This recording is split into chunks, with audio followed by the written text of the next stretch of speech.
Hello, I'm Bryony Worthington, and this is Cleaning Up.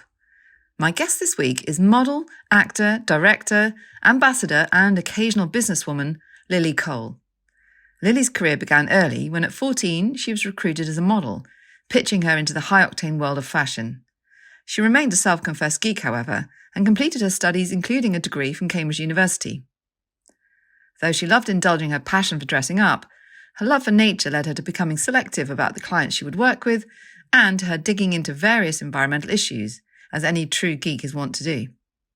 In 2016, she started to research a book, Who Cares Wins, which was published in 2020. In both the book and the podcast that followed, she gave a platform to a wide range of people, always seeking to see both sides of the many debates, and also to inspire optimism thanks to the wide range of solutions that are out there, be they technologically driven or founded on ancient traditions and wisdoms. I was delighted to learn more about Lily's fascinating background and to discuss these topics with her. Please join me in welcoming Lily Cole to Cleaning Up. Before we get started, if you're enjoying Cleaning Up, please make sure that you like episodes, subscribe on YouTube or your favourite podcast platform, and leave a review. That really helps other people to find us. Please recommend Cleaning Up to your friends and colleagues and sign up for our free newsletter at cleaninguppod.substack.com. That's cleaninguppod.substack.com. Cleaning Up is brought to you by the Liebreich Foundation, the Gilardini Foundation, and Ecopragma Capital. So Lily, welcome to Cleaning Up. It's an absolute delight to have you on. I'm going to start with the question we always start with, which is, would you be happy to just introduce yourself and tell us who you are and what you do? Hi, nice to see you virtually, Bryony. Gosh, I don't love that question. It always makes me, it's a bit like when you go through an airport and you have to fill in the form of what you do. It makes my brain go, I do lots of different things, which is maybe why I have a bit of a resistance to that question. But I guess I straddle between the kind of climate world a bit, and also the kind of art world in terms of like film and fashion and writing and creativity, and increasingly actually directing. I'd say that those are the two areas that I probably spend most energy thinking about and trying to create things in. Fantastic. Thank you so much. We will have given people an introduction, so Okay. they all know who you are. It's all good. But it's always nice to hear people's views of themselves, what you're currently working on. And I obviously, the thing that perhaps you're best known for is that you were discovered at a very young age and became a very successful model. But then what I find really curious is that you then went on and completed a degree in art history at Cambridge after having become quite well known. And I was just wondering, how did that work? How did that feel to have that kind of early life experience? I mean, it was very peculiar in a way, and at the same time, it's all I know. So it's like, the version of teenage that I know. I mean, I started modeling when I was 14, and I was, working a lot, 15, 16, 17. That was probably like the busiest time for me in terms of fashion stuff. And I was always doing it simultaneously with school. So I stayed in, sort of like made what felt like a big decision at the time when I was 16 to stay on to do my A-levels. And then I had this wonderful history politics teacher who I adored and actually very recently passed away, sadly, who he was the one who sort of lobbied me to apply to Oxford or Cambridge. I wasn't intending to, because I knew that I was kind of desperate to get into work and not feel so pulled between these different worlds. But he wrote me a very convincing letter as to why I should at least apply. And then when I applied and got in, of course, I ended up eventually going a few years later. That's how that happened. I mean, Oxford and Cambridge are quite sort of intense experiences at the best of times. And were there times when your modelling life or your sort of fame crept into that, or did they? Because they can hold. I mean, colleges tend to be quite well curated, and it's kind of be a safe space. Or how did you juxtapose the two lives? In a way, I think actually when I was doing A-levels, it was probably more, the juggle was more intense, where I was literally taking school books on trips, and actually when you do your hair and makeup, you have loads of time to read and write, and so I was sort of very kind of multitasking. When I was at Cambridge, the terms were actually very short. They're very, very intense, but they're only half the year in totality. So I actually had big chunks of time off, and I was acting more than modeling at that time. So I was able to sort of try and put work projects in the breaks. But yeah, no, it was an intense experience. And I definitely didn't have probably the social life that many people get from university. That was a sort of trade-off that I was very happy to make, to try and, I already had quite a rich social life outside of university. So I sort of saw university as a bit of a geek, as a place to learn, and made a few friends, but I wasn't there to kind of socialize as first and foremost. I wish I'd done that. I did occasionally have to say, I did get occasional paparazzi, and that was very, as you can imagine, uncomfortable, because I'd be just cycling around in terrible clothes like a normal student, having to deal with that.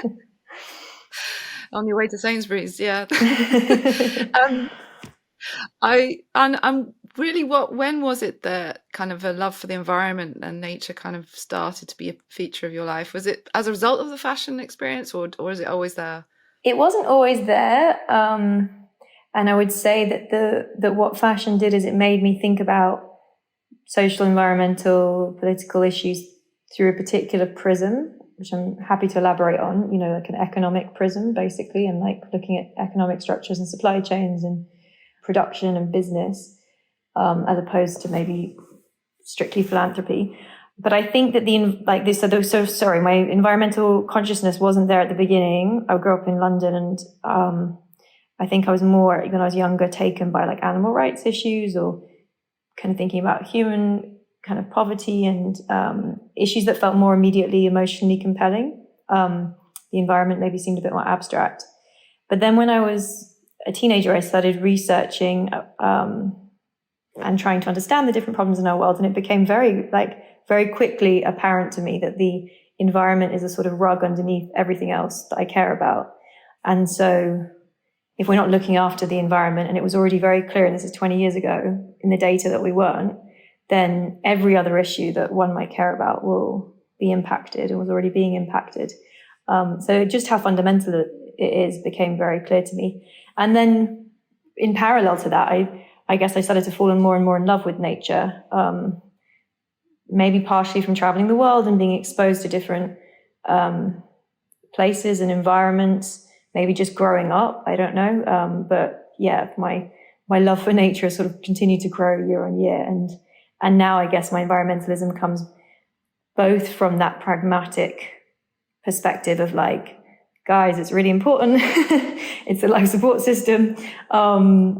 But also from a more emotional, connected place of, wow, we have this incredible, beautiful world, and so much diversity in it, and biodiversity, and why would we not want to look after that? So it comes from different places, I guess, in me now. Mm. There's a lovely photo of you when I don't know how old you were, but very young, with a kind of misspelled sign saying, "Don't wear fur," right? This before, I think, before you were discovered as a model. And then later in your career, you actually took a stand, didn't you? You kind of made a point about that kind of love of animals, right? Tell me about that period where you were sort of acting morally. Yeah, I think that photo, no, I mean, it was done in jest. I think the misspelling was on purpose, but I was only maybe because I was also wearing a fake fur coat. That was sort of the play in the image, and holding this protest poster. And I think I was probably about 8 years old. So I was very young. I used to love dressing up as a kid. And, but I did really care about animal rights from maybe age 10ish. I decided to be vegetarian, purely from an animal rights perspective. I wasn't at that point aware. Few people were, I think, of the environmental implications, health implications, etc. But yeah, so that was kind of there for a long time.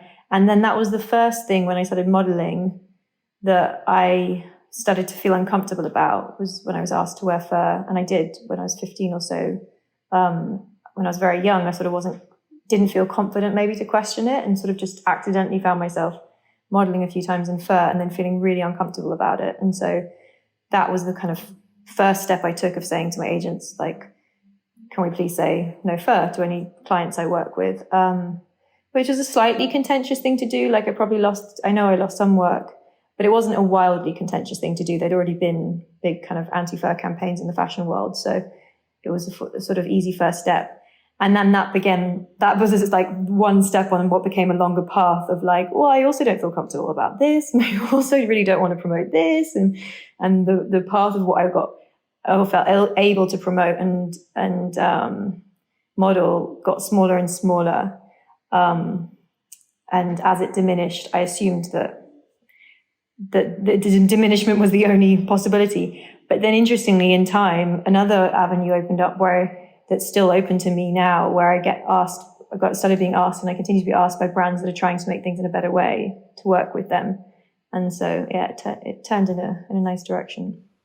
And there was a specific trip as well that you took to Botswana to find out about. That was that diamonds that you were investigating, and tell us a bit about that, because it then led also to a business opportunity that you started, which I found fascinating. You've really done your research, Bryony. Oh, well. Sounds like you read my book. We'll come on to that. So yeah, that was a fascinating experience. I got asked, I was modeling for a diamond company, and I did it without really knowing anything really about diamond sourcing, and then got pulled into a media controversy around how that company was sourcing the diamonds and the ways in which it may be implicating Indigenous communities in Botswana.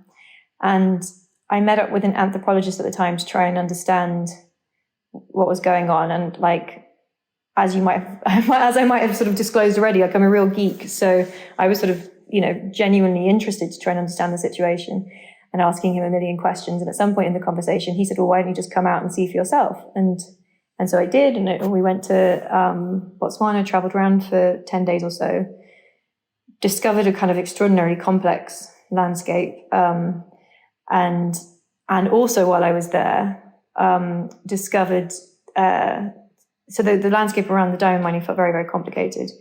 But alongside that, I met these different Kalahari sand communities, and in particular, these women who are making really incredible jewelry from ostrich eggshells. And so if you've seen an ostrich eggshell, it's a very large, thick egg. And they would shape the shell into beads, basically, make holes, smoke some of them into darker colors, and then string together these incredibly beautiful, ornate pieces of jewelry. And it seemed at that time sell them for very, very low prices because there wasn't really a market there for them. And so they were, haggling passers-by that they'd be selling to. So from that, we set up a trading route to try and sell the jewelry in Dover Street Market at much higher prices in London. All the money going back, a friend helped me set it up, and all the money went back to the local communities. And I wasn't thinking of it in terms of fair trade. It just felt like a kind of simple, obvious thing to do in that context. And whereas so much of the landscape felt very confusing, that felt very simple, in its ethics. And so, yeah, I think like in a way, accidentally, that became my first experience of a fair trade project. And then obviously, since then I've sort of gone on to try and do more projects like that in different ways.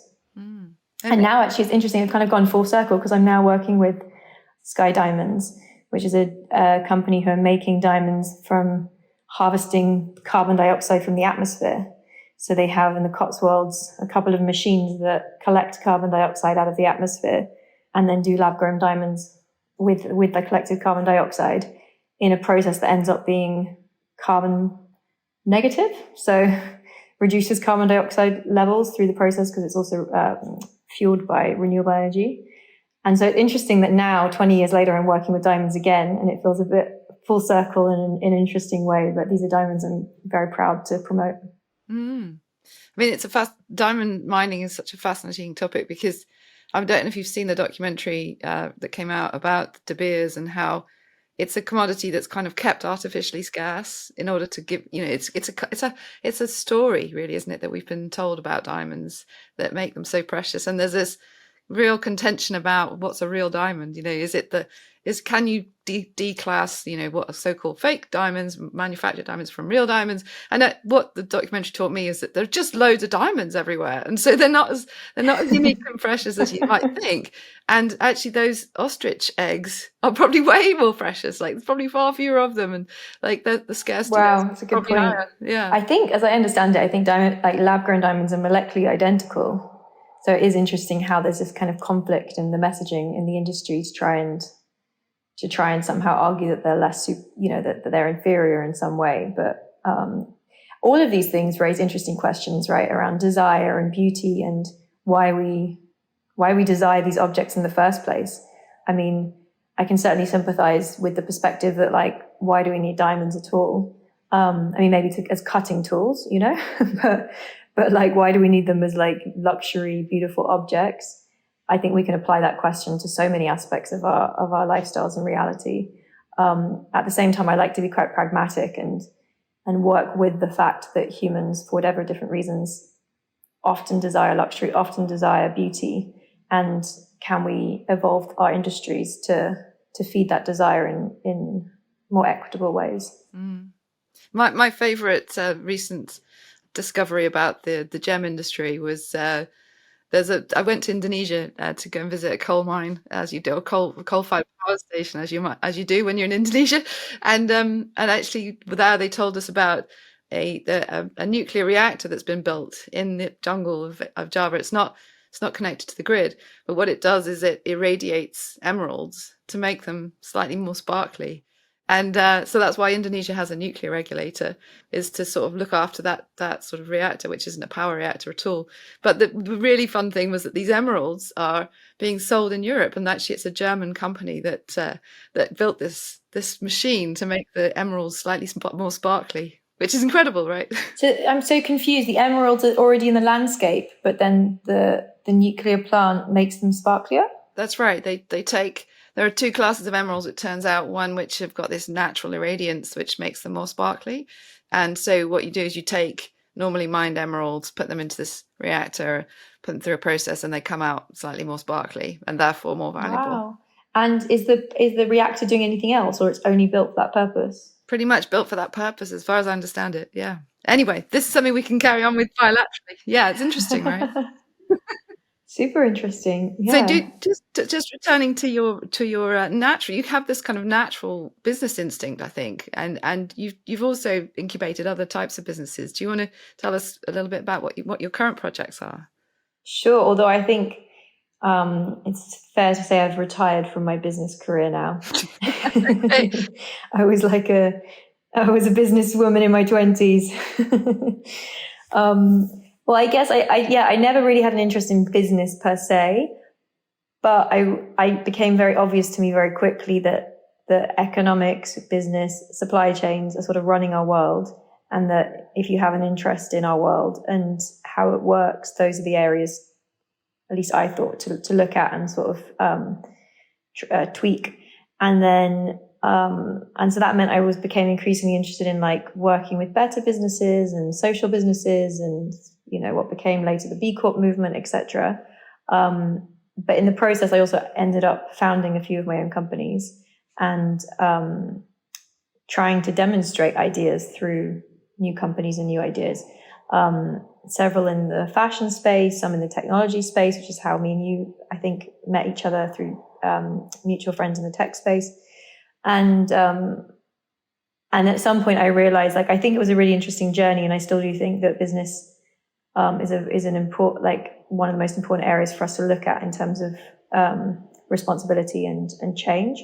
I just realized at some point personally that I don't think I'm actually the best businesswoman in the world, and not super inspired to run businesses, and wanted to put more energy into kind of more artistic endeavors. So, but you've one of the products that you developed was a very sustainable sunglass, right? With different inputs, different supply chains, and a different design. Yeah, exactly. So the first business I did was with a friend was knitwear, and so we were trying to actually look at transparency in supply chains. And so we had like we knitted goods in the UK, and we worked a lot with the older community. And so sort of like, in a way, it was mostly grandmas hand knitting beanies and scarves and things like that. And we would name the maker and put a quote from them on the label, which in 2009 was pretty radical, you know, as an idea to just try and encourage people to think about the fact that when you buy something, there are invisible people behind that product. There are hands making it. I mean, often machines too, but can be a lot of hands as well.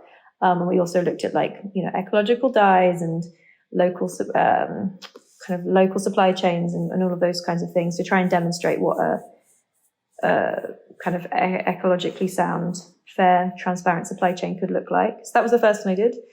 Then I had another friend it always ended up being like a friend's idea, like getting on board with friends' ideas, to be honest. So I had another friend who was a really good designer, and he designed these really awesome glasses. When he was on holiday, his glasses broke, and so he twisted a piece of wire to hold the lenses together, and then came up with this concept called Wires. And I supported him with that project, and we ended up founding what became Wires Glasses, and then trying to make them in the most sustainable way possible. So using like the lenses were made from a castor bean product rather than petroleum. Tried to do a modular design so people could replace parts of the glasses if they broke, et cetera, et cetera. But then the thing that you've perhaps put a lot of effort and your heart and soul into was your book, right? The Who Cares Wins, which I think was published, was it 2020 that came out? But it came on the back of like 4 years of research or something. I mean, it's an amazing. I mean, by the way, everyone who hasn't read Lily's book, Who Cares Wins, should do. It's a kind of it's a tour de force of climate solutions, but it's really beautifully put together. And you interview some amazing people. And what was your favorite moments through that time? Was there anything that stands out as something that you found particularly fascinating when you were doing your research? Wow, there was so much. I mean, yeah, as you mentioned, I researched it for about 4 years, interviewed a ton of people, and the inspiration for doing it was that I'd been working at that point in the kind of, I'll call the climate space to simplify it, but yeah, the kind of climate space at that point for what felt like a long time. And it felt like there was a lot of kind of a rising consciousness around, actually whilst I was writing it, a rising consciousness around the environmental situation we're in. So I started around 2016, 2018 is obviously when we had the kind of one of the landmark IPCC reports came out. Then we had the founding of Extinction Rebellion, the school strike movement. It was interesting to be writing and rewriting whilst it felt like there was this dawning mainstream consciousnness. Of course, there's always been a big environmental consciousness, but it felt like it was going into a new level, which is great. And at the same time, it felt like a lot of the messages that are out there are understandably terrifying, and a kind of doom and gloom narrative of all the reasons we should be terrified, which of course makes sense. And I've fallen down that rabbit hole a million times myself. But I could also see in the 15 or so years at that point I'd been working in the space, how many solutions existed and how many movements were growing and how many reasons there were maybe to be optimistic. And that if we didn't try and also shine a light on these ideas and projects and maybe be a bit more hopeful in the possibilities that exist for us, then we would just keep falling down a rabbit hole of doom and gloom in reality, not just thought. And so anyway, that was the kind of thinking behind the book. And I really wanted to try and celebrate the different solutions that are out there. And I guess one thing that struck me when I started trying to write it was just the complexity of all these different topics, and how if you go into any particular area, so I divided the book into different themes. I gave myself this like stupidly big challenge of trying to cover like kind of wild array of different topics, from food to fashion to politics to waste to economics, blah, blah, blah.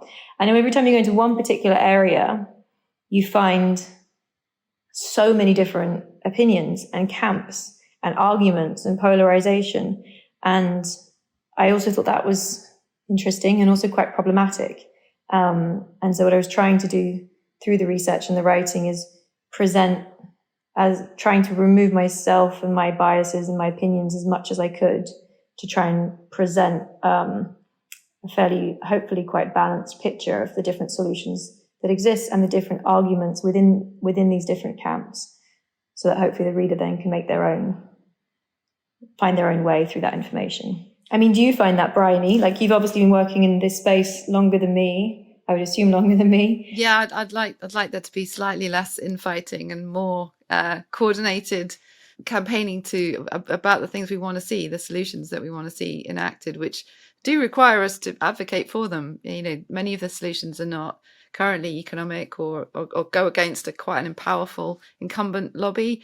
So we do need to be, we need to up our game, and to stop the infighting would be one thing, right? That would mean more resources were devoted to the task and not through this idea of, I mean, your phrase is lovely because in the podcast you use the phrase, who cares who wins, right? And that seems to be for some people, caring about winning is almost more important than the outcome. And that's a kind of function maybe of the passions that it arises, the emotions, but it does mean that you dissipate your energies, and it can be very counterproductive. I think that's also, to be honest, just a wider cultural problem that we have. And maybe it's exacerbated by social media and the immediacy and the emotions that the internet has kind of arouses in its way of dialogue, misinformation. I don't know why it feels, or maybe it's always been that way. It just feels more acute than ever that there is this kind of extreme polarization and the kind of culture wars across not just the climate space, but many kind of important debates and important topic areas. And sometimes it feels like we've almost forgotten that, that democracy depends on debate, so that debate can be a really healthy, positive thing. Me and you, Bryony, have had debates around nuclear. I'm sure we'll have more. And that if they're orchestrated with like respect and openness, I think debate is really important and healthy, because we need to have different ideas and perspectives coming up against each other, to find sensible ways through. But sometimes it feels, that it has become like a kind of right or wrong, like an attempt at winning arguments, at being right, proving that one's right, rather than being willing to listen and learn and be open to being wrong, actually. Yeah, open to being wrong, open to changing your mind, open to being evidence-led. These are all qualities that would make it a lot easier. But I don't know, there's a really brilliant book called The Righteous Mind by, I think it's Jonathan Haidt, who describes the different types of morality that there are on the left and the right. And it's not that one is moral and the other isn't. It's just there's a different type of morality. And the left, who seem to be synonymous with early action on the environment, tend to have a very individualistic view of how you develop your moral code. And once you've decided, that individualism, it becomes a really respect for the individual is part of the moral code. Whereas on the right, there's much more acceptance of authority or being led and looking to experts or leaders really to tell you what to think. And it's just a sort of slightly different, part of the moral spectrum. But it does mean that the left is perhaps uniquely difficult in arriving at a common goal or being organized or respecting authority. And so it's sort of an imbalance really in the political system. Yeah, I mean, I agree. It does seem that the progressive left like seem to love arguing over the details and fighting with each other, as opposed to finding areas to compromise and band together. But I would also critique even the binary left-right divide and how that creates a kind of fundamental division in our society, which allows us to forget that we're all ultimately on this fragile spaceship together and need to find ways to communicate with each other and be open to perspectives different to our own. We ultimately probably have the same goals in mind, at the end of the day. The most people actually deep down probably want similar things, including a healthy ecosystem for themselves and their future children. So how do we navigate conversations better to get there? I'd love to look at that book. I just came across a bit of a curveball, but I just came across I just read an article by the same author in The Atlantic on his new book, which was fascinating, about the impact of social media on adolescent brains, and how he argues that the high rates of depression, even increasing rates of suicide amongst adolescents globally, he argues is connected to the rise of smartphones and social media. It's a terrifying read as a parent. I'm a mother of an 8-year-old, but I'm also happy to be reading it now, before we've navigated choices around her access to devices. Yeah. There's another book you should read. It's just called It's Complicated, because I think the debate about social media is probably very easily polarizing.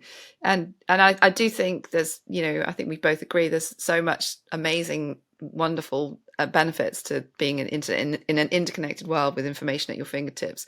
But then there are all these risks and weaknesses that we have as humans, that the algorithms and the AI that are driving all of these platforms have long since surpassed us in understanding how to exploit our older brain, our desire to find out what might be threatening, and the sort of clickbait model and the attention economy has worked out very quickly how to get us to respond. And those responses are often triggered by negative emotions, not the positive. So we're again in a very imbalanced environment where we're surrounded by things that are designed to shock and make us fearful and take extreme positions, where actually most people would be happier in the middle, right? In a more comfortable, less polarizing discussion. But our old brain has a way of, luring us back into these more lurid stories, unfortunately. Yeah, and in all the research in my book, I remember that being one of the areas when I wrote about, I was writing about technology, and then I was writing a bit about kind of surveillance capitalism and kind of the cost of free, the fact that all these platforms are free and how their business models work. And I remember that being one of the scariest areas of research, one of the areas I had got least optimism from, given the implications and given also this trajectory that those industries seem to be on. Did you see any signs of hope? Or well, I mean, least hope. The science and the kind of the physical realities probably give me least hope, the physics realities, but least hope in terms of industries and like the different trajectories of change that we're seeing. It seems that there are many reasons to be hopeful that a lot of industries are slowly cleaning up their act, going in better directions, and that's sort of what I was looking at. Whereas, the kind of the implications of a free internet or a superficially free internet and the way that impacts on our psychology, on our economics, on our political systems was an area of real concern. Especially for me, because I used to be like a total tech utopian. Well, I'm currently in California, and I know you spent some time here in San Francisco, and it's impossible not to get drawn into this tech utopian belief system. But what I suppose I take hope from is that the tech utopian gold rush. Yeah, and it is a gold rush, and the gold rush at the moment is all about AI, right? Which is another step forward from, we've had mass platforms and mass communication tools, but now we're moving very swiftly into a world of which the people who are building these systems themselves don't understand. So the idea that regulators and legislators and civil society can keep pace, that's what I think we need to be investing in. I think. As civil society, we need to protect the commons of our brains and hopefully put some guardrails in around usage that mean that we sort of learn from the past mistakes. But I don't see a lot of that. I see certain pockets, certain brilliant people are investing in not-for-profit versions of these to try and keep track and attract very talented people into a not-for-profit way of engaging with this. But money is a very big driver in this part of the world, and everyone knows there'll be success stories from this new era, and putting up the guardrails fast enough is what worries me. And just to switch it around for a second, what are you doing while you're there? And are there any things you've discovered being there that you're excited by or concerned by? Well, that's good to turn it around. Apart from, of course, being a cleaning up co-host, which I'm really enjoying. I'm doing consulting, so I'm helping out not-for-profits, and I've done a couple of consultancy pieces for for-profits as well, all in the space of climate change and intersecting with policy mainly. And well, one of the fun things that, a very San Franciscan experience I had the other day was being invited onto the USS Hornet, which is a decommissioned aircraft carrier, and they're starting to run tests on cloud whitening experiments to try and reproduce what shipping was doing, which was sending up particles which were artificially brightening clouds and helping cool the ocean. So there's this experiment underway, and it's very sort of public. They're not hiding it, just to start to explore whether there are technologies we can use safely in the short term to try and buy us some time. So that was a very San Franciscan experience, and quite it's symptomatic of I mean, there's so many people now applying themselves to this problem and coming at it from so many different angles. I kind of see that as a strength, actually, that we're not all just backing one solution. That was one of the more fun day trips that I've been on. It makes me so uneasy to hear stories like that, which is not to say that I don't agree with you that we need lots of people coming at this problem in lots of different ways, and to be open to the different ways, like the need for diversity of solutions, which may include what sounds to me like geoengineering solutions. But it does make me uneasy that because we know that I looked obviously in the book at geoengineering, and ultimately, like, we know the oldest technology in the world, that's had billions of years of R&D, nature, is like a very safe solution to bet on, if we work out how to give nature more space, to do its job. And so I worry that, like, the tech mindset sometimes of like, oh, it's okay, we can continue business as usual and continue creating kind of problematic systems because we'll be able to tech fix it in future, is a kind of dangerous game, and there can be like unforeseen consequences from going down that path when we have at our fingertips, the R&D of nature, that if we support better, whether that's through more organic, regenerative agricultural systems, or ideas around rewilding, or consuming less, and ideas around degrowth, and the different ways in which we may think about giving more space for nature, to me feel like much safer bets. And I sometimes worry that the geoengineering solutions can be a distraction from the deeper changes that we need to make in order to enable nature. But I'll caveat that all with trying to keep an open mind and agreeing that it's, not a bad thing that lots of people are thinking about the solution in different ways. I just, I don't know if that's where I'd put my betting money. Yeah, no, absolutely. And I should clarify, I'm not doing any work for this project. I was just observing it.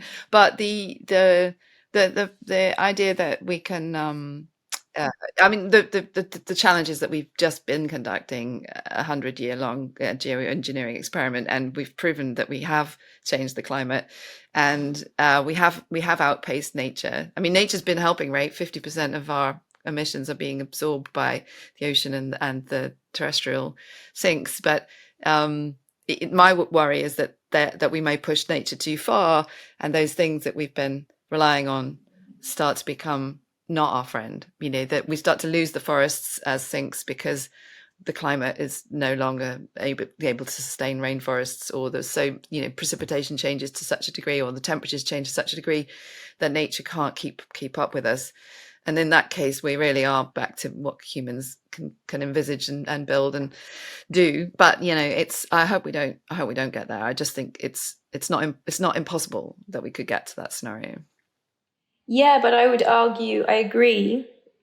And I'm not saying that the R&D around geoengineering solutions shouldn't happen. Like, it should happen as a fallback. But I think that we already have very kind of clear information around many aspects of the problem we're in, and how we're exacerbating that problem moment to moment through our economic, political systems.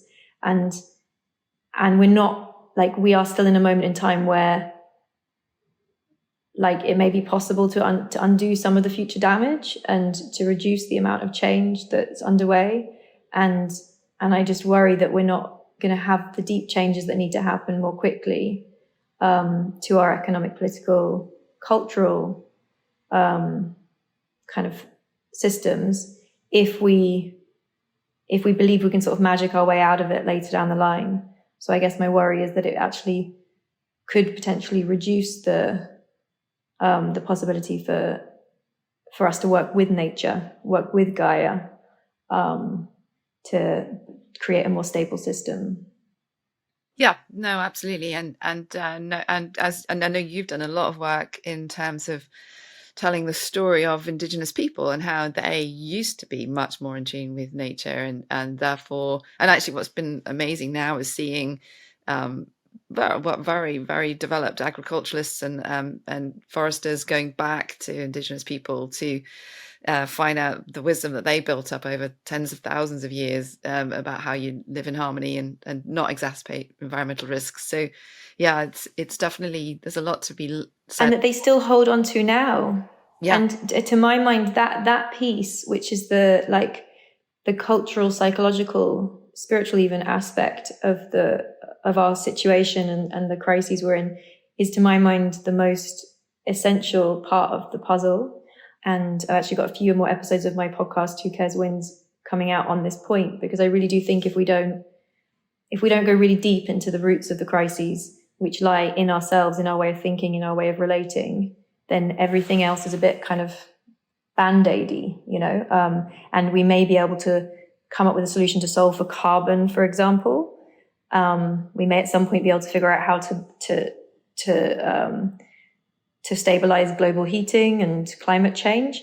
But if we haven't gone really deep into change, we'll still be having other aspects of the crises playing out, whether that's loss of biodiversity or pollution, even mental health, rising mental health issues. These are all connected in the system we're in.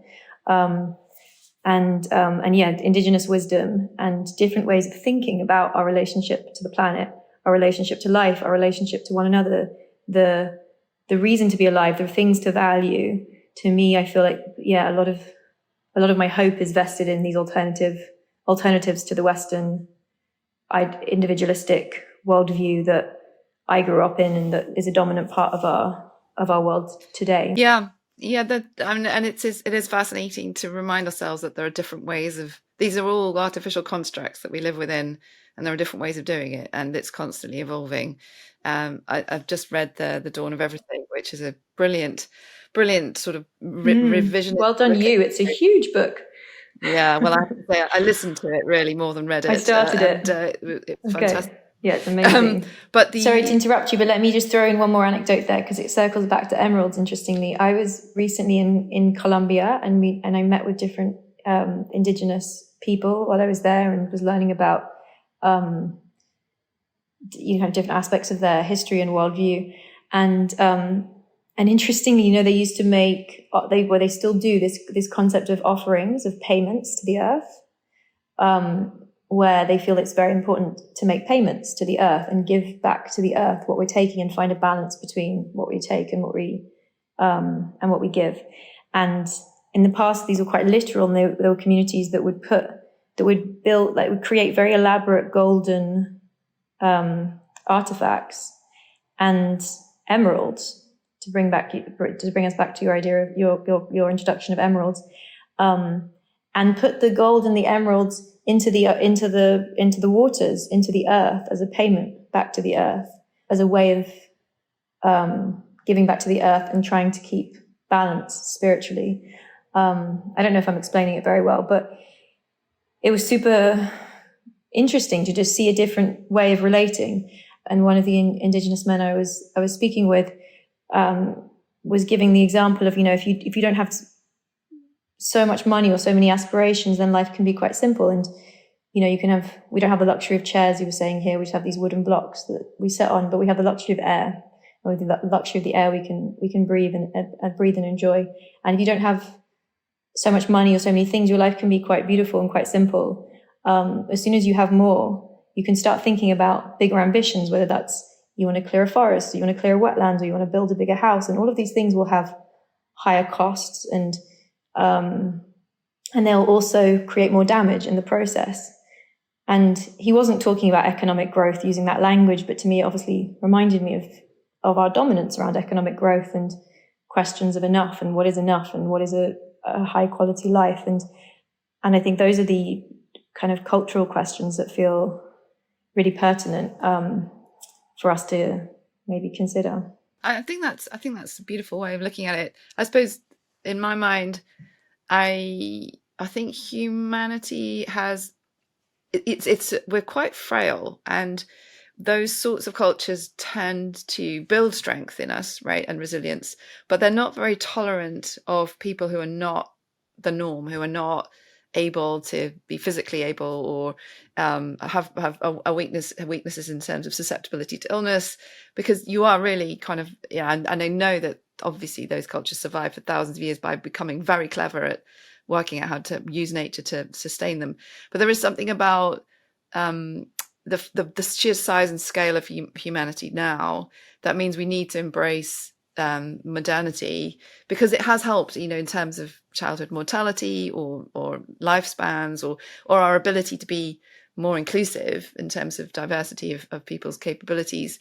So I feel like in my world, we would be embracing all that's positive about human ingenuity, and we would have a more energetic world in which we can use all the benefits that we get from having energy at our disposal, but in a much more concentrated, less extensive way, so that we're making far more space for nature.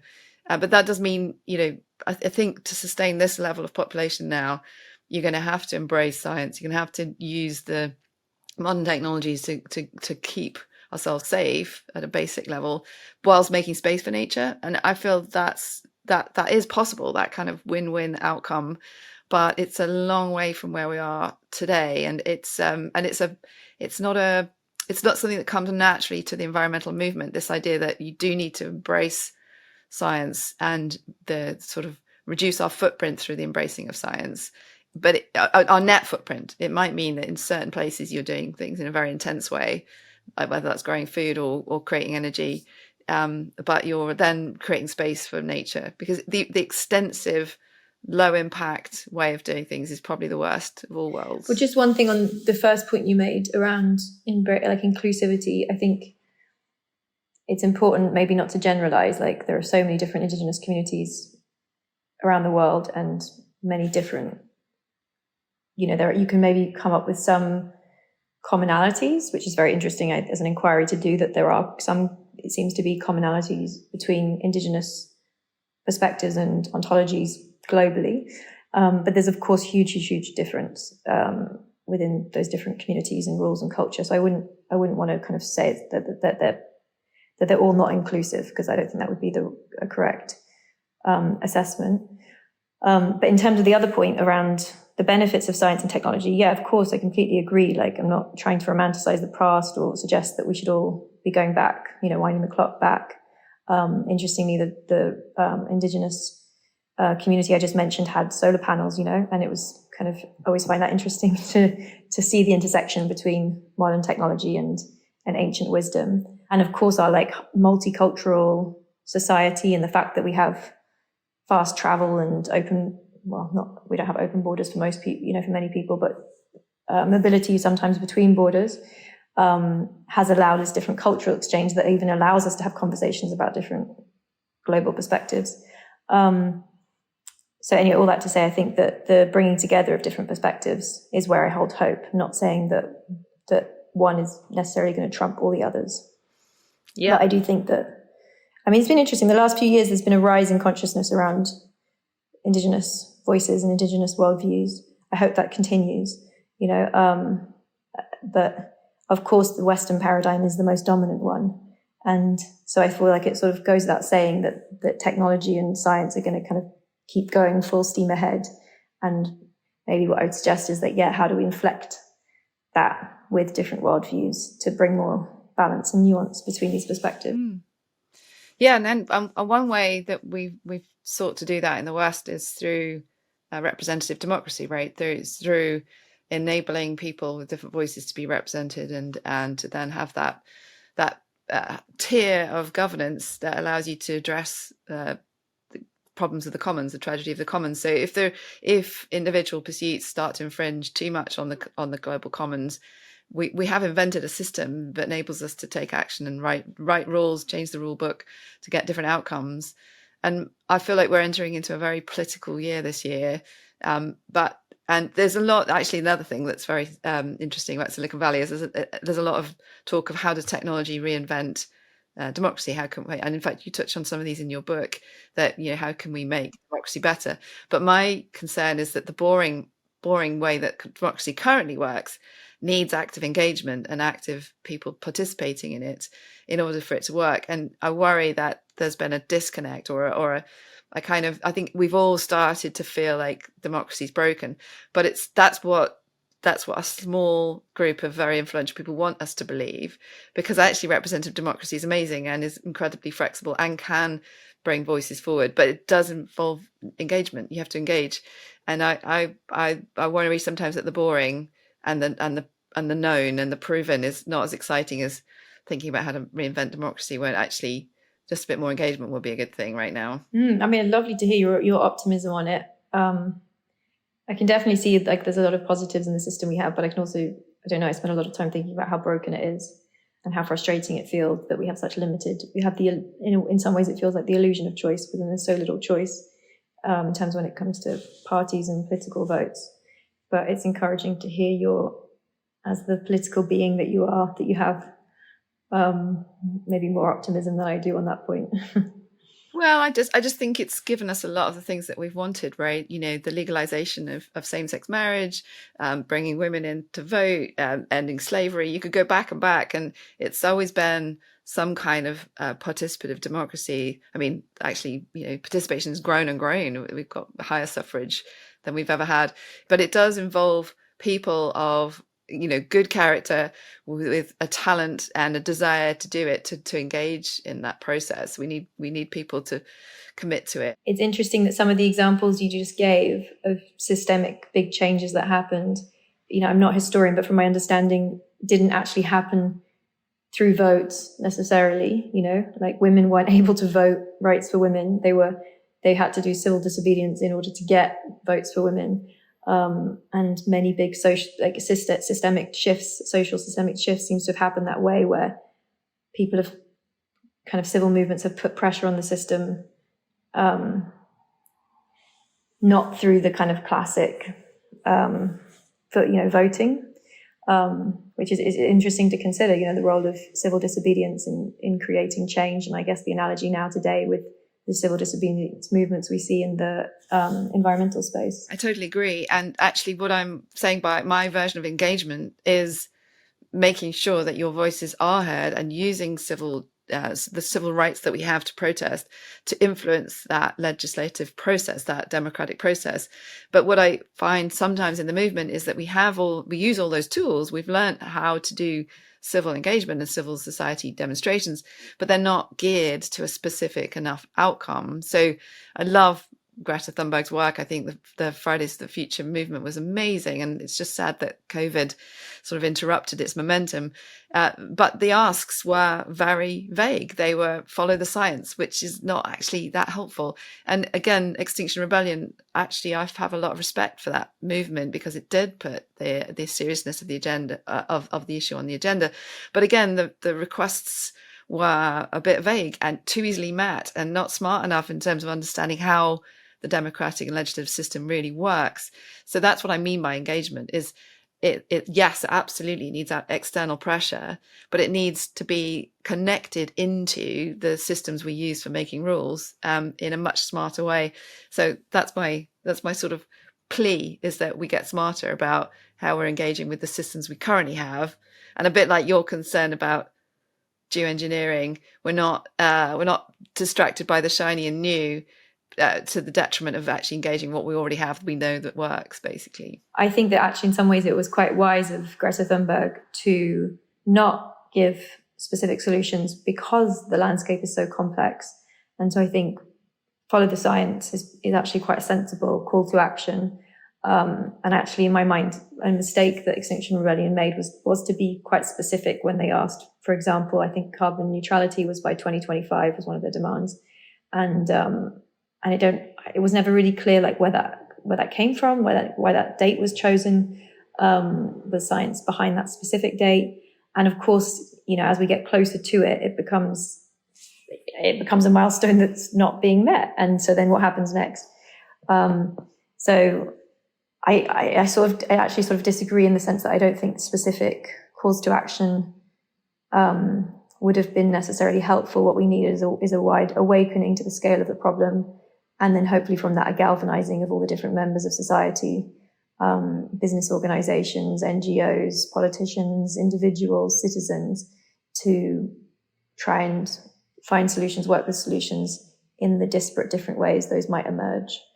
That would be my 2 cents. And of course, we do see from the climate movement and from the youth movement many different solutions suggested along the way, whether it's, the calls for loss and damage funding, increasing calls that I think are very interesting to do debt relief for poorer countries, to help them transition to greener economies. So we do sometimes see solutions come up. Rewilding obviously has been a big one. But I don't know that there is one solution or one silver bullet, and the complexity, I think, is integral to the nature of the problem. Yeah, no, I agree with that. I think one thing that we might be starting to do, which I think is a solution commensurate with the scale of the problem, which is to think about, if we're just talking about climate here, not well, and it has an impact on biodiversity, but it's just a fair and structured exit from fossil fuels, which hasn't been on the agenda for the longest time. I mean, it's been very cleverly kept out of the climate agenda. And what was encouraging, I think, recently is that the movement is coalescing around this pretty simple concept that we don't need fossil fuels anymore. We know how to replace them. They've got so many disadvantages and disbenefits associated with them that we can imagine life without them being far better. And this narrative that the industry is trying to play back, which is that we're essential, life can't function without us, is starting to sound increasingly hollow. So I feel like focusing in on that very obvious fix, which is let's move beyond fossil and do so in an orderly way, a fair way, not in a disorderly, chaotic way. That's an ask that's commensurate with the scale of the problem, and I am really encouraged to see that emerging from lots of different fora now. And on that point, like insulation, that seems like a very boring but obvious one that would help massively, especially in countries like the UK, where insulation would reduce heating energy requirements massively. It's like simple solutions. Sometimes the unsexy, low-hanging fruit is where we need to look. For me, also, agriculture is one of the key ones. Agriculture manages half the world's land, and we're all interacting with it every day through the food we eat, through the products we buy, whether it's fashion or beauty products or skin products that have agricultural components in them. And it's, right now a chemical warfare for the most part across most of the land that agriculture touches. But is on the flip side an opportunity for like extraordinary quick change and solutions if we change to agricultural systems that support biodiversity, support nature. And I've been always quite curious that hasn't been it doesn't seem to be such a central part of the climate conversation. And I feel like it's changing a bit. I hope it continues to go in that direction. Yeah, I mean, I think actually the conversation started in the UK with the Common Agricultural Policy reform, where because unlike in energy, although there are hidden subsidies in energy, we're not actually paying the energy companies except for the product mostly. Whereas with agriculture, huge amounts of taxes are spent on subsidizing, certainly in the West, agricultural practices, which are actually then damaging the things we care about. So flipping over the subsidies into only for public good or only for solving environmental problems would be a massive shift. I mean, culturally hard to do, but the UK actually took that stance, which I think is, is not yet finally delivered, and the devil's in the detail. But the basic statement that we're not going to keep paying for all of this damaging activity was a bold move, and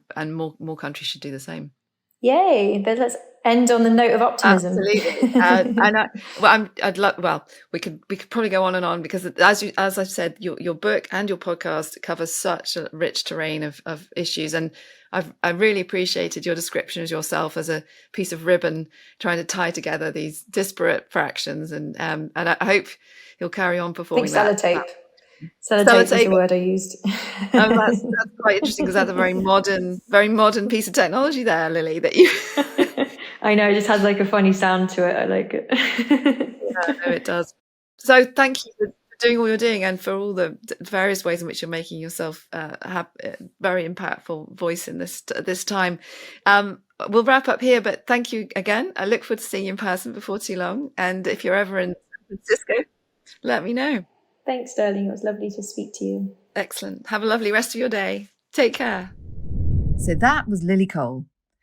As ever, we'll put links in the show notes, including Lily's book and podcast, the fascinating Diamond documentary, and a couple of businesses and other books we mentioned. If you've enjoyed today's episode, please like, subscribe, and leave a review, as this will help others to find us.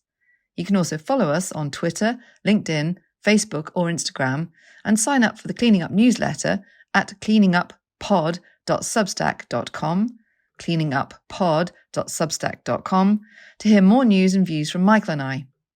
Thanks to LV Maxwell, Eliza Tewson, and our producer Oscar Boyd for helping make this recording possible, and thanks to you for listening.